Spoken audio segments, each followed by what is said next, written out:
দেখুন, আসল মাথাগুলো খুঁজে বার করা হোক। এটা একটা মাথার কাজ নয়, আমি দায়িত্ব নিয়ে এটা বলতে পারি।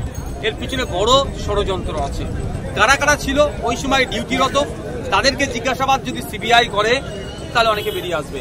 আর কেন্দ্র রাজ্যে যে অশুভ আঁতাত আছে সেটা ধ্বংস আমরা বারবার চাইছি। যে সিসিটিভি মনিটরিং করতো ওই দিনকে, তাকে জিজ্ঞাসাবাদ করলে অনেক কিছু বেরিয়ে আসবে। এতগুলো বিষয় থাকছে, নাহলে আপনারা বলুন না, এত তড়িঘড়ি তিলোত্তমাকে দাহ করতে হলো কেন? তড়িঘড়ি ওই বাথরুমটা সেমিনার রুমের সংলগ্ন জায়গাতে সেটা ভেঙে দেওয়া হলো কেন? তড়িঘড়ি এইগুলোকে করা হলো মানেই বোঝা যাচ্ছে এর মধ্যে শাসক কোনো না কোনোভাবে জড়িয়ে আছে।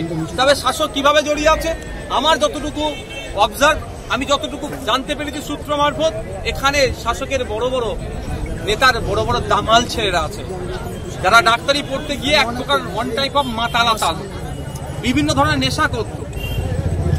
ওটির মধ্যে যারা মচ্ছব করত, তাদের চক্ষুস্থল হয়ে উঠেছিল তিলোত্তমা।